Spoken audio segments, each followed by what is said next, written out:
So I'm going to give a bit of an overview about the South African avocado industry, but also in the context of the global avocado industry, because I think that's important. We are a role player in the global avocado industry. So where do we fit in? I work for the organization Subtrop, which is the organization which manages the affairs of the avocado, the lychee, and the mango growers associations. Each of those associations has got its own board, its own agenda, its own funding, etc. But we are the implementation organization for SAGA, which I'm representing today. We're also part of the greater fruit industry in South Africa. There's an organization called Fruit South Africa, and the members of that organization are the Citrus Growers Association, the Fresh Produce Exporters Forum, Subtrop, Berries South Africa, SATI, which is the table grape industry, and Hortgrow, which is deciduous fruit and mainly representing pome and stone fruit. On to avocado production in South Africa. We see the map of the country there and the various provinces. You'll see all along the eastern side where we have subtropical or frost-free conditions in winter. You will have avocados growing. The traditional area originally was up in Limpopo province and in Mpumalanga, with the largest concentration of avocado growing in South Africa around Zanin. And in Mpumalanga, Hazyview, Nelspruit area. If we go down into KwaZulu-Natal, there are quite a number of spots in the Midlands. And that's also expanding further south, as far as south as Ikopo now with new plantings. If we have a look at the Eastern Western Cape, this is where we see a lot of the new expansion growing in the around George and into the Western Cape as far south as Somerset West and places like Robertson. We have new plantings of avocados there in the Mediterranean climate conditions, probably very similar to what we'd get in Spain or California. If you have a look on the left-hand side here, you can see the proportion of the plantings in each province, with Limpopo being by far the largest, and Mpumalanga, then KwaZulu-Natal hot on Mpumalanga's heels. Eastern Cape, a very small percentage, and Western Cape, 5%, but is growing quite rapidly. We already have over 1,000 hectares planted in the Western Cape. We have a total of 19,500 hectares of avocados in South Africa. That was the 2023 census. With expansions, we're probably sitting at about 20,000 hectares right now. Our total production on average is about 140,000 tons per annum. Exports sit at around 80,000 tons per annum, and new plantings about 800 hectares per annum. And we have approximately 380 commercial growers in the country. From our 2023 census, you can see the breakdown per province, similar to that first map which I showed you, but also have the number of hectares in there. Our census covered a total of just over 19,000 hectares, so we had to make some estimates for the remaining 500 or so hectares. But you'll see there just over 10,000 hectares in Limpopo, KwaZulu-Natal 3,600 hectares, the Western Cape just over 1,000, and Mpumalanga just over 4,000 hectares. The fast-growing areas are KwaZulu-Natal and the Western Cape, but also quite a lot of production expansion in Limpopo province. So what cultivars do we have? In general, we've got two main categories, which we call the green skins and the dark skins, or the dark skin also known as the Hass type variety. So those are the avocados that turn dark on ripening. They don't stay green when they ripe. And you can see here, this purple area, 6,600 hectares is Hass. It's the preferred cultivar internationally. If you look at the Hass type cultivars, we've got Lamb Hass, which is a later dark skin cultivars, and Maluma, which is an early dark skin cultivars, and then other ones such as Carmen and Gem, a smaller percentage, but you'll see that's well over half, going towards 55–60% of total production is the dark skin cultivars. Fuerte is the main green skin cultivar, followed by Pinkerton and then Ryan. If one had a look at this picture maybe 10–15 years ago, the green skins would have been dominant, but because of the world's move towards Hass and Hass type cultivars, And us being an export-related industry, this is where things are going. It's towards the dark skins. So what's our total production in South Africa for the last, you'll see in the green bars over here on the vertical axis, we've got annual production in tons. And you'll see from 2013, we've had our ups and downs. 2018 was a bumper crop year, and then we've had a slow increase since then, in line with new plantings. And from 2023, we almost finished the season. We'll come in at about 74,000 tons this year. And then we expect the volumes to grow fairly rapidly in the next 5 to 7 years because of all the new plantings that have taken place.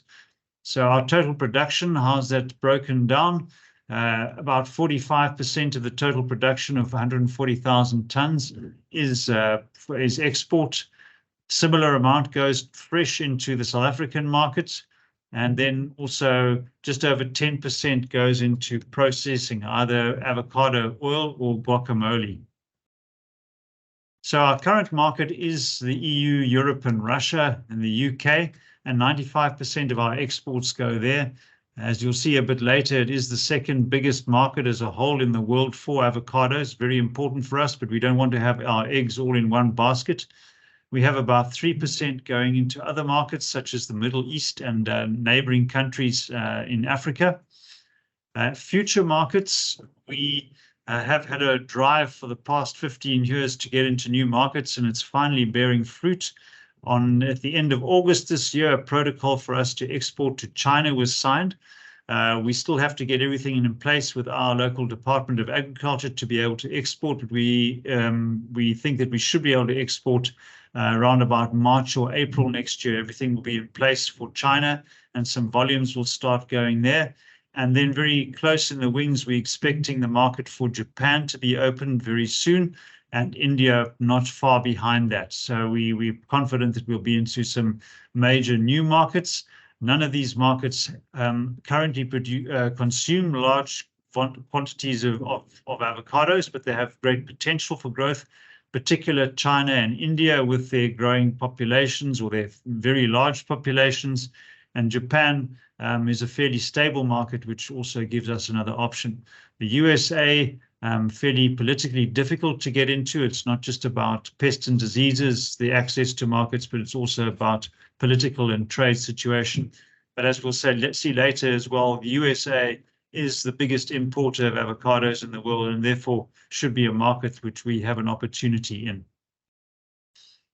So this is a fairly busy slide with some graphs from a publication called Fruit Trop, produced by the French organization called CIRAD, but they produce really good information on avocados.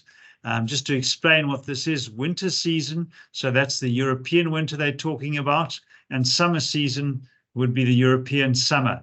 Now, if you have a look over here, there's a graph in thousands of tons of production and supply from in the winter period, in European winter. So that would be from October through to April.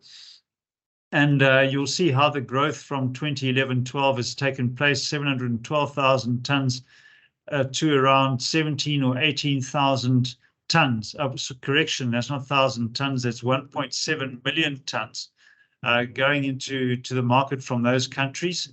This graph over here shows the various role players, with Mexico being by far the dominant one. It supplies, I think, 80% of the USA's avocados, and then Chile being second, Dominican Republic and other countries being far behind those. Then from the Northern Hemisphere, Israel and Spain and Morocco are the ones that produce the most. But if you have a look at the scale over here, they're producing similar volumes to South Africa. They're not in the hundreds of thousands of tons, but 60, 70, 80,000 tons. The new kid on the block is Morocco, which is this line over here, and they're growing rapidly. Many of the Spanish importers/exporters handle Moroccan fruit due to its close proximity to Spain. And then over here, we have the summer season. So that's when South Africa produces, and we're in the market at the same time as Kenya and Tanzania, also overlapping a bit with Israel and Spain and Mexico and Colombia as well. So you'll see how the market has grown from 144,000 tons in 2011 to this part of the world producing 771,000 tons. And the main role player there is from South America, and that's Peru. 2011, they were less than 100,000 tons total production, and now they're at about 600,000 tons. And you'll see over here on this graph is the orange line in South Africa, how we've gone up and down and haven't grown very much, with Kenya, the blue line, having grown sharply over the past number of years in their total production and their exports. This slide is, if you take this total block, this is the total trade in avocados in the world. 2.5 million tons traded in 2020, 2021, and the USA being the biggest market. It's nearly 50% of the whole world consumption of avocados, and Mexico supplies 90% of the USA's avocados. The second biggest is the EU plus the UK. They're major suppliers there. Peru, 35%, and then there are another 9 countries that supply between 5 and 10% of the Europe and UK's avocados.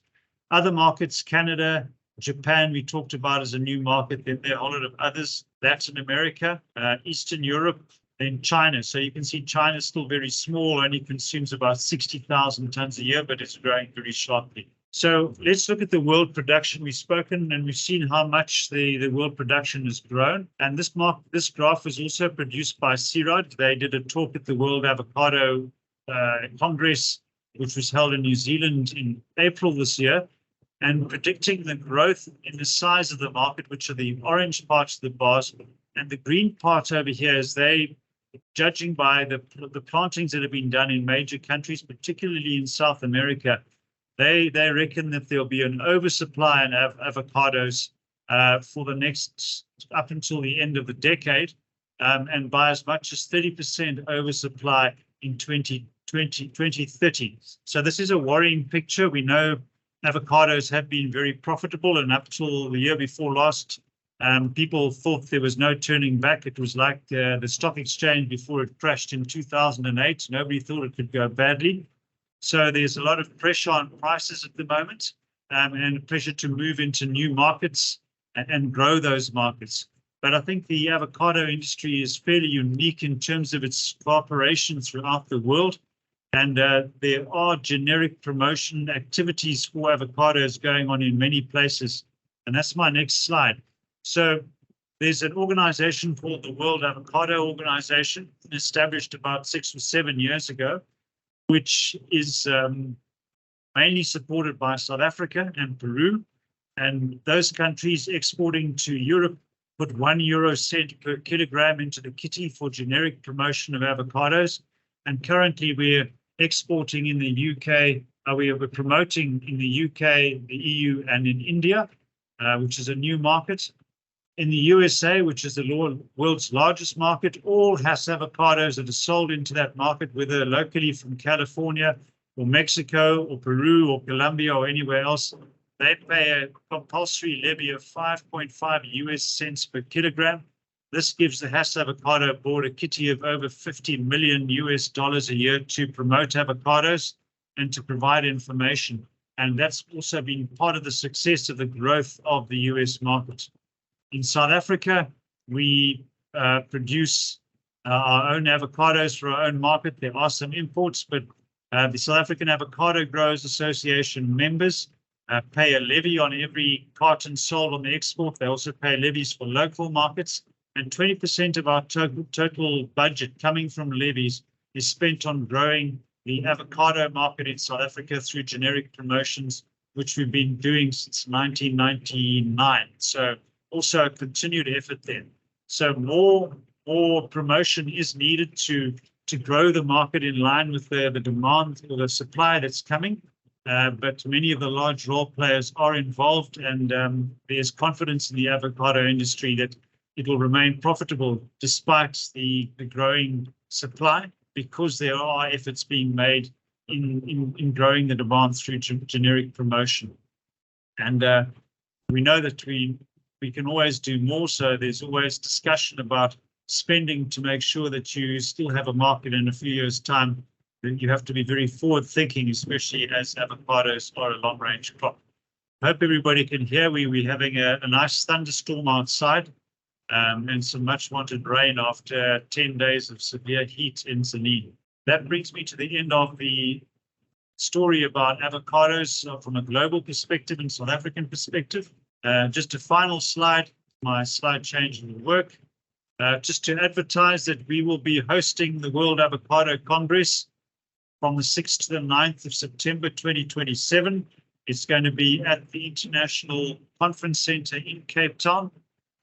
Watch the space, we'll be advertising it. It's going to be a congress which has scientific presentations, but also an exposition for people to exhibit on the commercial side, with more commercial related meetings as well. And we are hoping to attract at least 2,000 people from all over the world to this Congress, but you'll see more news about that later. And with that short commercial break brings me to the end of my presentation, and thank you very much for the opportunity. Thank you, Derek. Thank you very much. Very interesting. Two things I noticed, which you can perhaps answer later, but I see in South Africa in 2018, there was a tremendous peak up to 84,000 tons, which dropped off again. I wonder what that peak was. Did people suddenly, or thereafter, did they pull the trees out? And the second thing I noticed, the World Avocado Organization is not promoting in China. You said only EU and the UK and India, and surely China must be a place where they would also want to promote avocados. But anyway, thanks for that. Think about that. And then over to you, Bram. Can you share your screen, please? Yes, so we'll start sharing. I hope everyone can hear me. As Derek said, we've got a massive electrical storm here, but it's raining very nicely, and it's much needed for our crops at the moment.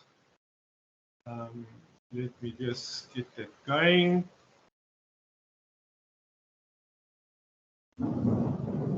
Okay, we can see that. Yeah, we can see that. Thank you. Okay, thank you. 100%. I'll try to speak up so that we can overcome the weather conditions outside. Okay, so I'm going to talk about avocado plant nutrition for higher yields and better quality. I'm going to cover these topics. We'll just have a brief discussion about some young tree management. I think that's where everything starts in the orchard, is getting the trees up and running. Then we'll look at the tree phenology, some quality issues that we've got, and then I'll end with a few fertilizer strategies and a conclusion. For a young tree management program, I think it's very important to keep in mind that tree health is important when the trees are received from a nursery. If we start with a poor quality tree, we cannot rectify what came out of the nursery. So first of all, make sure you receive very healthy trees from the nursery. Secondly, you must also take into account which medium the nursery used into growing your trees. There has been a major move from standard bark mediums to coir, and we all know that there are different sources of coir and they've got different quality aspects, and it's good to know that one knows exactly what you're dealing with, so that you know how to manage your tree in the first 6 to 9 months after planting out, until the root system has been well established in your orchard soil. Also, it's very important to make sure that your irrigation method can keep the nursery medium wetted as well as the surrounding soil, because the moment one of the two starts drying out too much, you don't get a proper development of root system into your orchard soil. And then it's also very important to know if your nursery applies slow release fertilizer to the plants just before sending them out to the farm. There are nurseries that do this as a standard operation. Other nurseries only do it on request from the grower. So just make sure that you know that. And then there's also, you have to then also realize that if you've got a slow release fertilizer in your bag, then your fertilizer application after planting is different from when there's nothing being applied from the nursery. So what do we want to achieve in the first year of the young trees established? And the very important thing is we try to get a very good root establishment.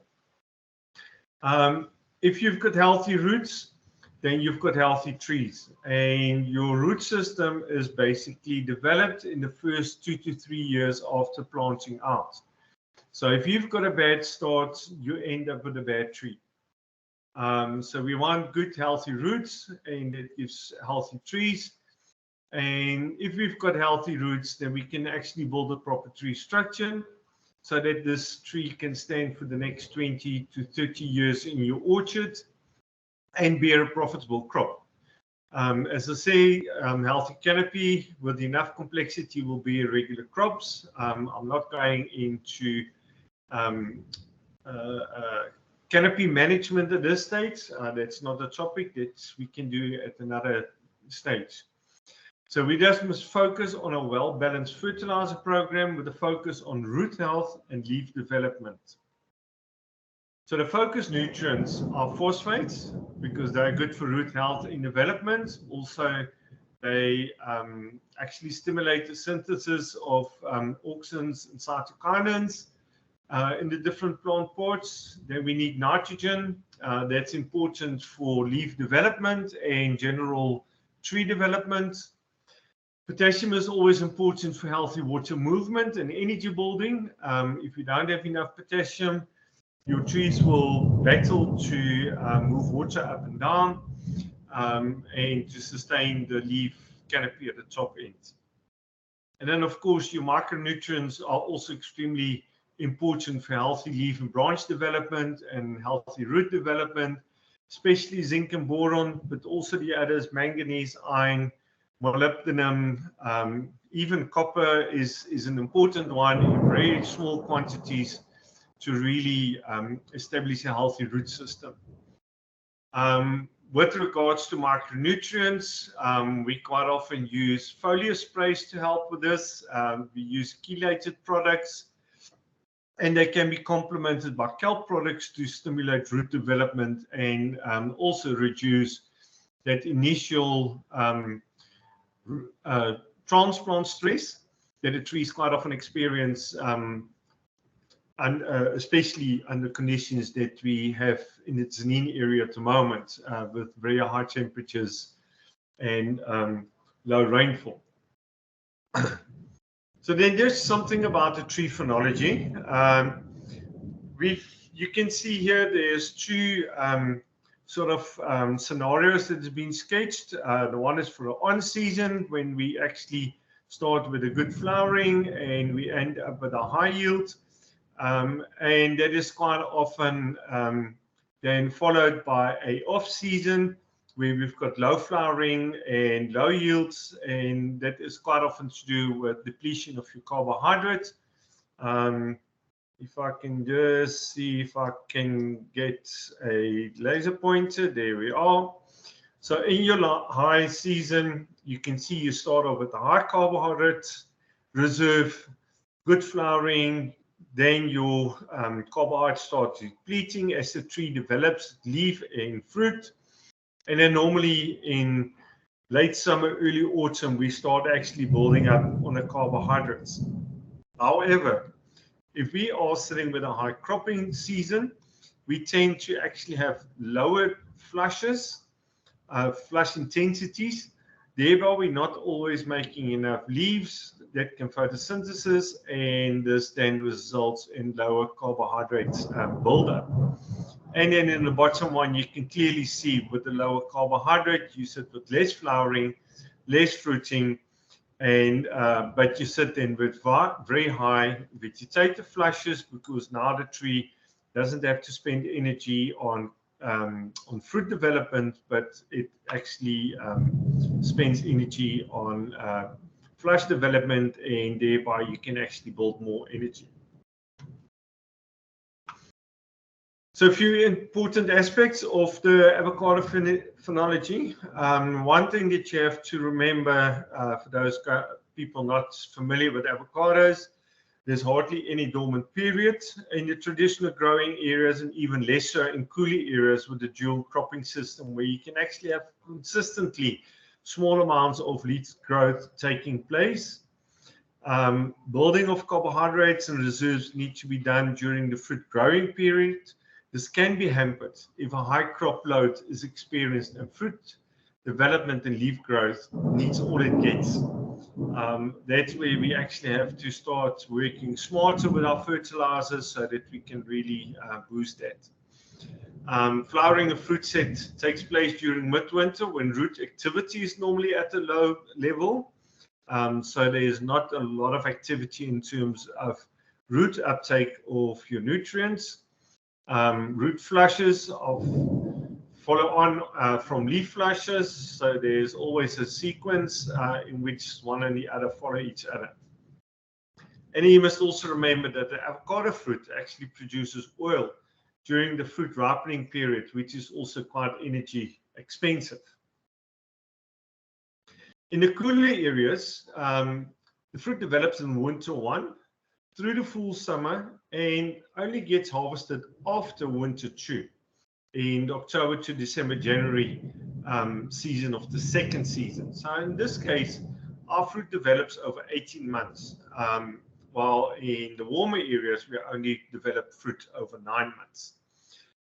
Fruit is still expanding and growing through this 15 to 18-month period and needs nutrients as well. So we have to deal with dual cropping system, and we have to make provision for that in our fertilizer programs.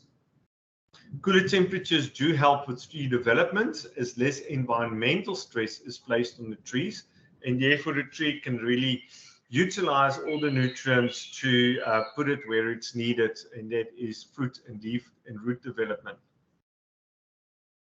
Fruit quality needs to be kept in mind when putting any fertilizer strategy together, either it be in the warm areas or in the cooler areas. And I'm going to touch quickly on some fruit quality issues so that you can also then understand how we build actually a fertilizer program. So fruit quality issues, there are 4 main ones that I can say. Number 1 is grape pulp. We find it very often in green skins, especially Fuerte, Pinkerton, but to some extent also in Malumas. This is quite often driven by calcium-nitrogen ratios and can be in a fertilizer program addressed. Grape pulp is also driven by fruit maturity. So the older the fruit, the higher the incidence of grape pulp in a lot of this fruit. In the case of Pinkerton, we actually sit in that cultivar with a very unique situation where we can have multiple sets within a short period of time, and comes harvesting season, one cannot always distinguish between early sets and the later sets, and the farmers tend to then hang the fruit a little bit longer so that we make sure that we've got the right maturity at picking, and thereby we sit with fruit that might be 2 to 3 months older than the bulk of the consignment, and this can lead to grape pulp when the fruit arrives in the overseas markets. Then we also sit with fruit rots and stem end rot, which are pathogens that actually get onto the fruit already at the early development stage, but stay latent during the fruit development stage.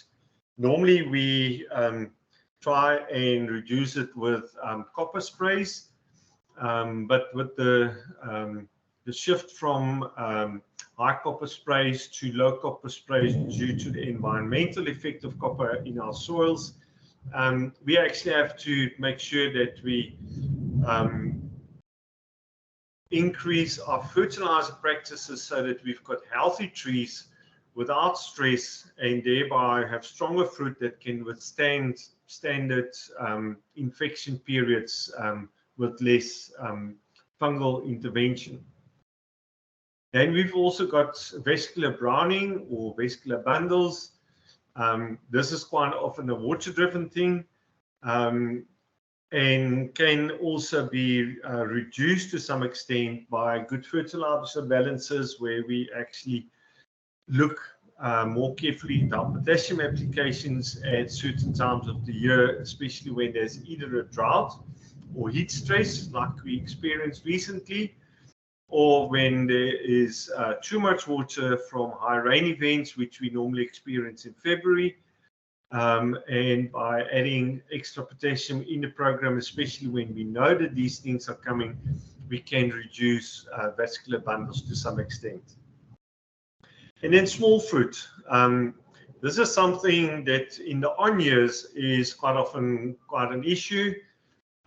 Also, when we've got heat waves during the fruit set and early fruit development period, we can actually end up with a lot of small fruits. Quite often it's also sitting on branches where there is no flush that came through the flower, and thereby it sits open-ended and ends up being sunburned as well.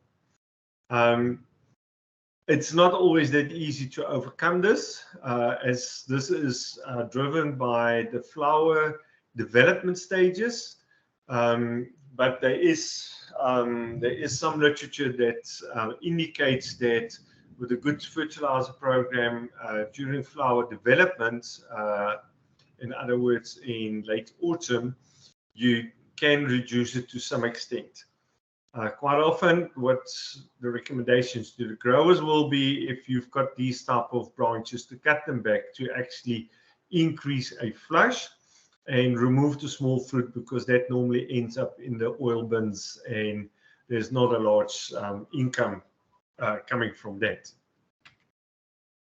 So just to come back to a fertilizer strategy, and we start with the traditional areas, which are the warmer areas of Limpopo and Mpumalanga.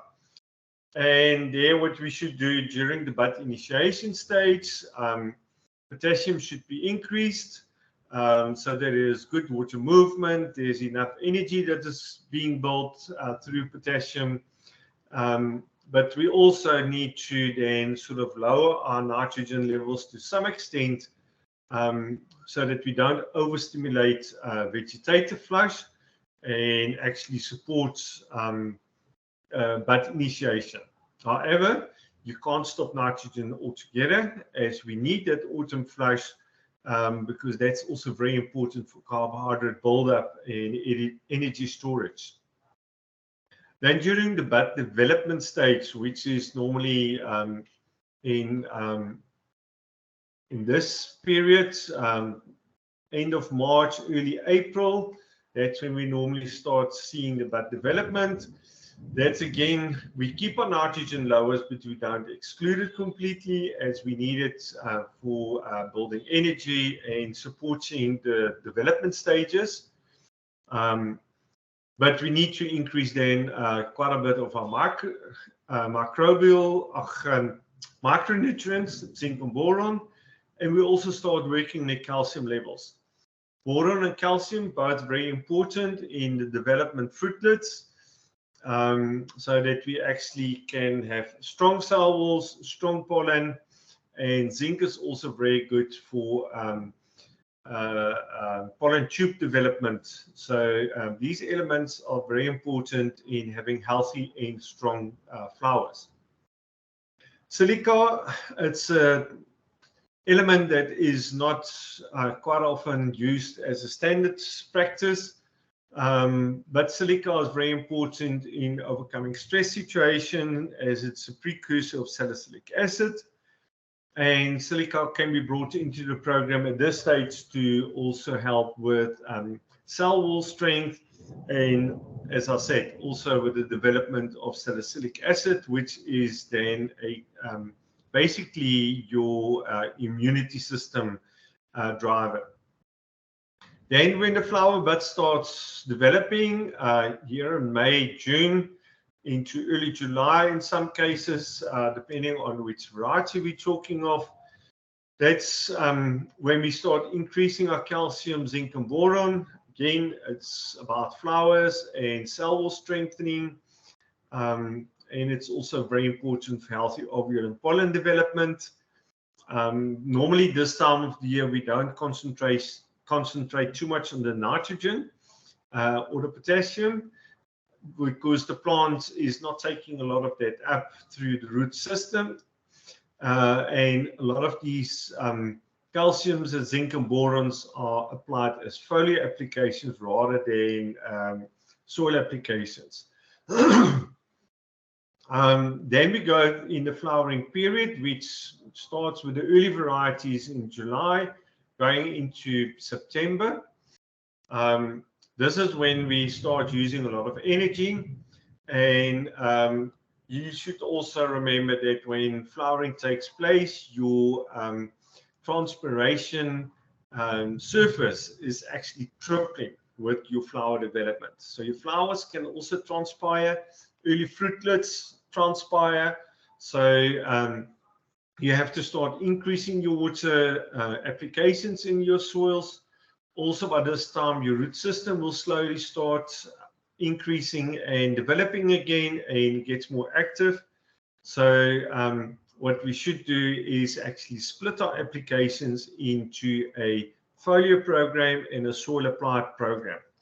Foliar program will concentrate mostly on calcium, zinc, boron, to some extent a little bit of potassium, and also you can put some phosphorus into the program as well. And then in the soil application, we focus a lot on calcium, as a lot of that is now needed in the little fruitlets that are developing. And normally in avocados, there's also a small flush starting to develop in this period.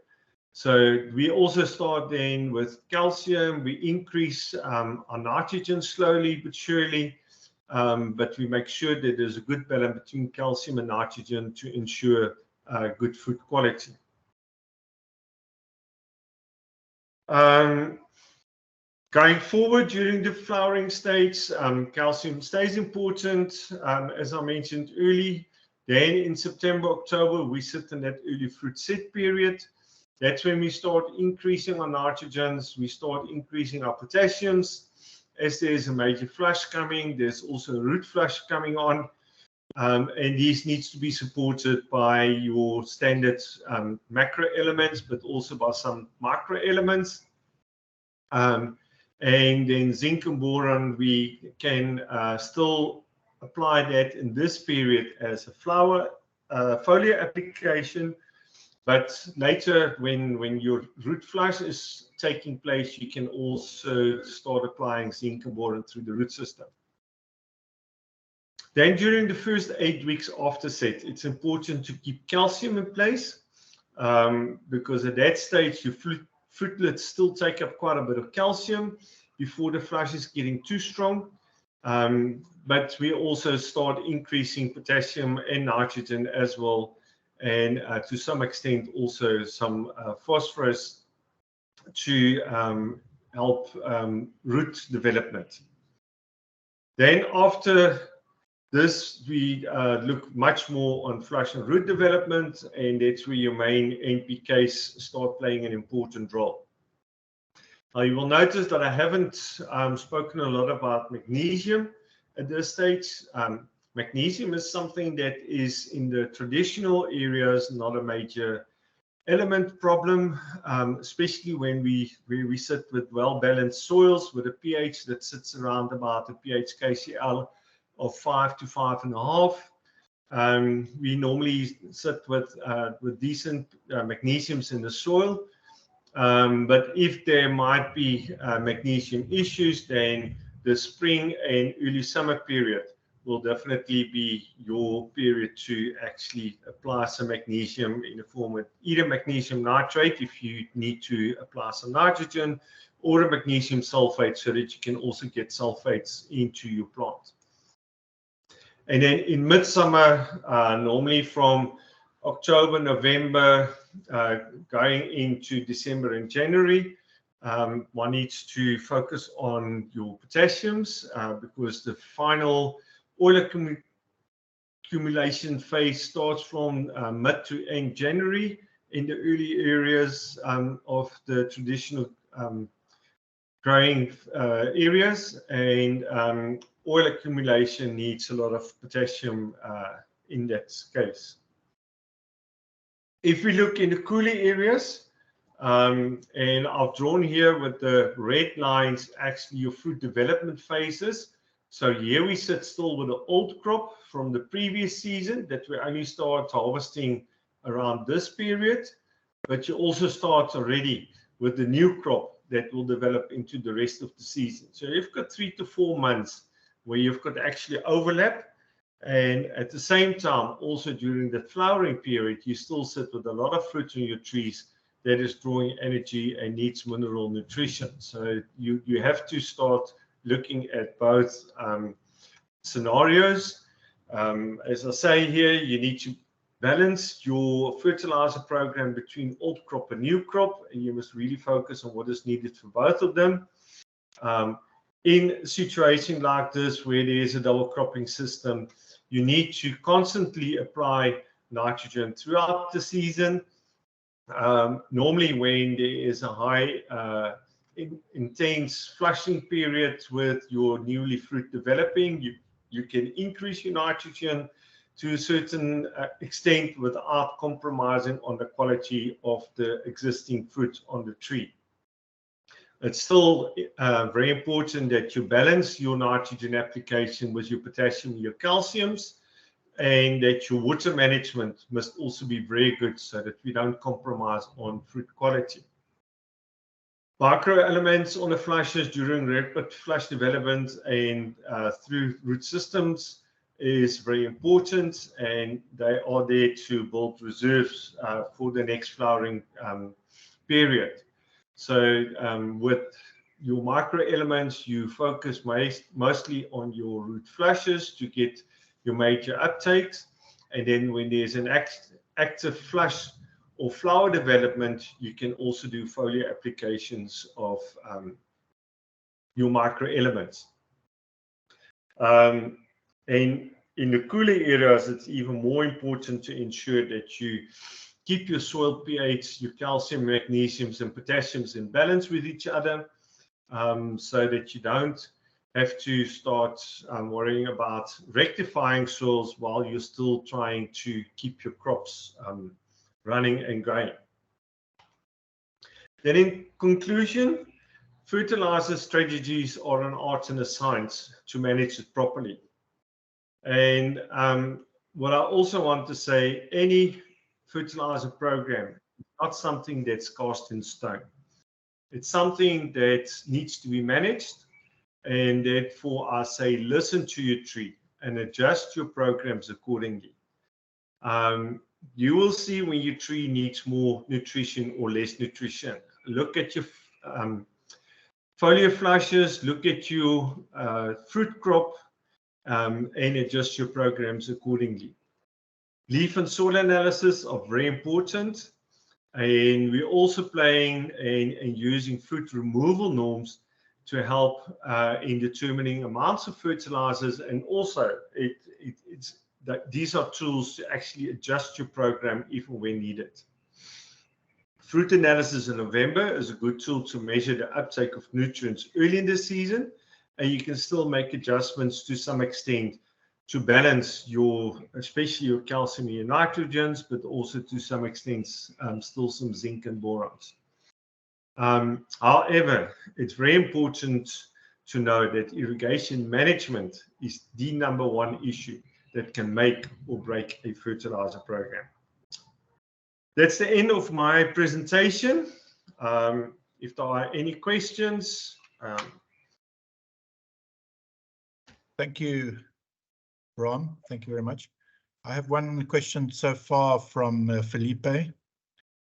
From a nutritional management perspective, is there something that should be considered to support high carbohydrate levels in the plants?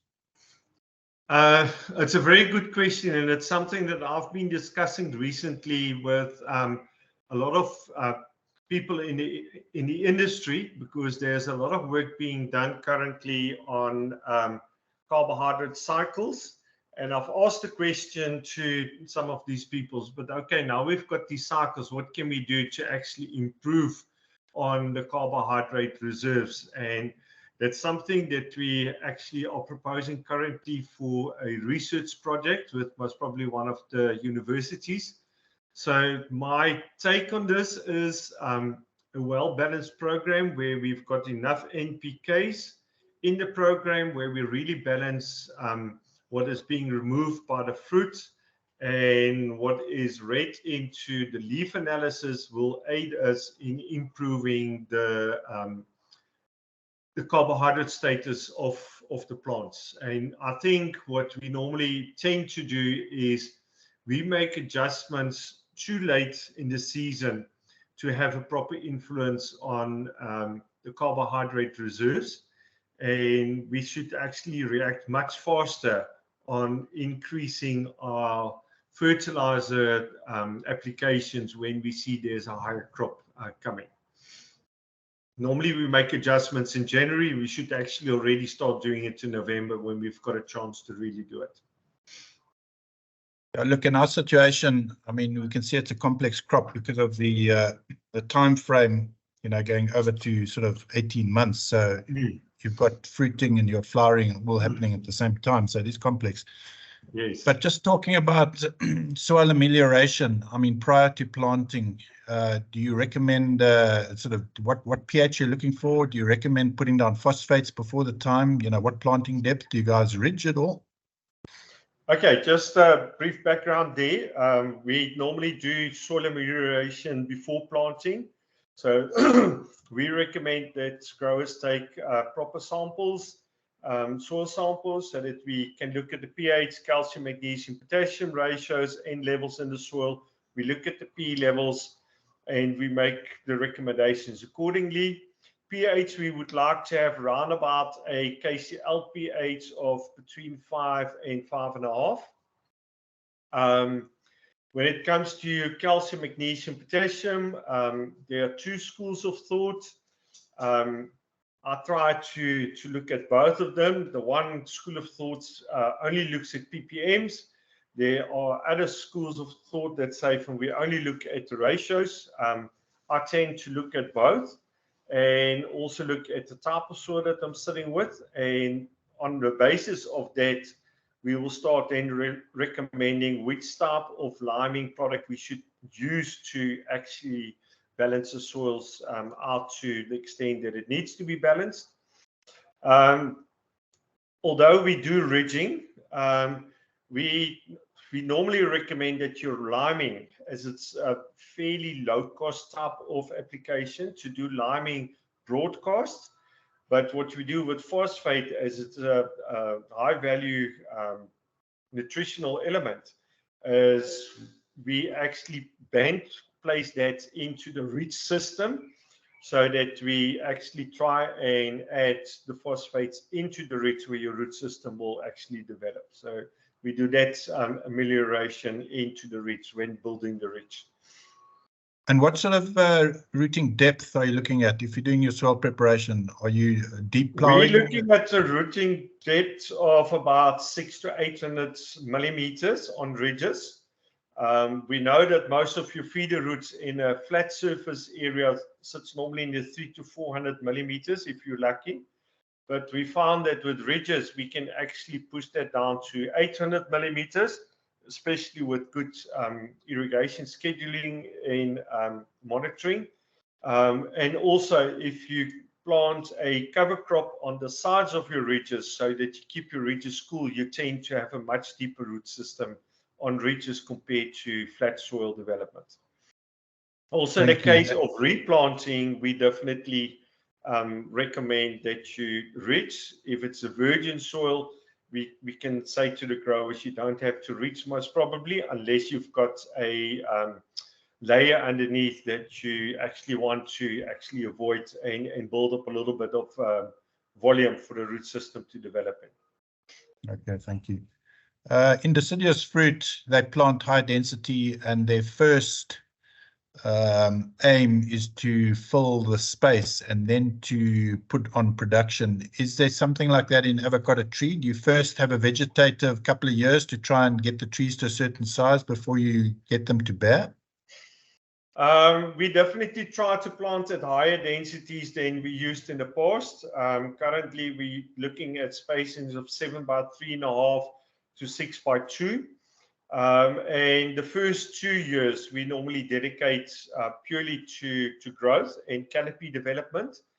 And from year 3 onwards, we actually let the tree set a decent crop. If, however, and it happens from time to time, especially if we've got a nice La Nina system over our part of the country where we get regular rains and nice temperatures, we tend to already have a first commercial crop at 2.5 years after planting. So we don't discourage it, but we also not necessarily encouraging to have an early fruiting cycle. And if you have a young tree program, are you looking then at sort of application of fertilizer per month, and how much would you apply of, let's say, CAN, LAN, and potassium chloride? I mean, you know, in deciduous fruit, they apply 30 grams per month during the growing season, but, you know, what is the figure for avocados? Yeah, we also tend to apply on a monthly basis small amounts. We've got a mix that we call the Saga mix that was developed many years ago, and it's basically a mix of LAN, MAP, and potassium nitrate in the rates of 3 to 2 to 1. So 3 LAN, 2 MAP, 1 potassium nitrate. So you can see we focus on the nitrogen, and we sort of look at root development and stuff like that. And with every single flush, we actually increase the amount by 25 grams per tree. So we start off with 25 grams. After the first flush, 50 grams, the next flush, 75 grams. And that's how we gradually grow the program until we sit at 18 months. And then we start moving over more to a program that's focusing on trying to get some flower initiation in after 2.5 years. Okay, and so when it goes into the flower, when do you start taking leaf analyses, and at what stage? If it starts going into the flowering and fruiting stage, you then, I presume, start taking leaf analysis. We normally do take our leaf analysis on the latest leaf flush that developed, which is normally your summer flush. The leaf should be around about 4 to 5 months old, and it is coinciding with flower bud development, flower initiation, flower bud development, and it gives us a good indication what is in the leaf, what is available to nutrition, and then we are also looking at doing some flower analysis. We've got a project that we hopefully can start this coming season, and that is based on research that Carol Lovett did in the United States, where she actually found that flower analysis, especially in that early opening stage, which we call the cauliflower stage, is a very good indication of the nutritional status and what you can expect actually from your tree in terms of yield predictions going forward. So that's something we definitely also look at. And then what I also mentioned is doing fruit analysis in November, which is normally after the first flush that's developed after fruit set. Your fruit is normally around about 100 gram stage, which is for us a good indication what we can expect in terms of quality measurements. And we try to actually also do a leaf analysis at that stage to correlate what's happening in the fruit and what's in the leaf. Thank you. And if you start production in 2.5 years, 3 years, when can you expect full production? After 7 or 8 years? Is it such a gradual increase? And what is full production on an on-year and a full production in an off-year? Okay, so at 2.5, 3 years, we get our first production, which can be anything between 2 and 5 tons a hectare. We aim to have full production between year 7 and 8. And then we should be producing between 15 and 18 tons per hectare in the traditional areas, which are normally also the warmer areas. We've already seen that in the cooler areas, you can actually go up to 20, 25 tons a hectare once you're in full production. In an off year, a good cycle, if you manage your trees well, you should fall down to between 10 and 12 tons a hectare in the warmer areas and to about 18 to 20 tons in the cooler areas. Then, you must perhaps have norms that you could use, for, let's say, from 3 up to 8 years, and then predicting on and off years norms for NP&K according to crop removal, or are you still working on that?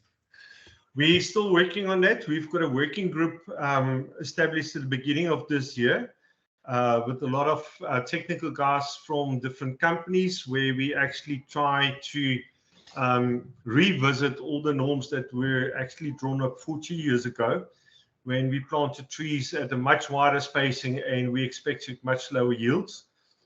So we're busy looking at relooking those norms, and hopefully in the next 6 months to a year, we can actually update it and put it on the SAGA website for everyone to have a look at. Are those norms currently available on the SAGA website? Yes, yeah. The current norms are available on the SAGA website. If you're a member of SAGA, you can get it easily. Otherwise, contact James Mel at Subtrop. He's james@subtrop.co.za, and he will share those norms with you guys. Okay, thanks. That's very helpful. And then obviously we look forward to the new norms. Would there also be foliar application norms? Yes, we'll definitely look at all the different aspects. As I said,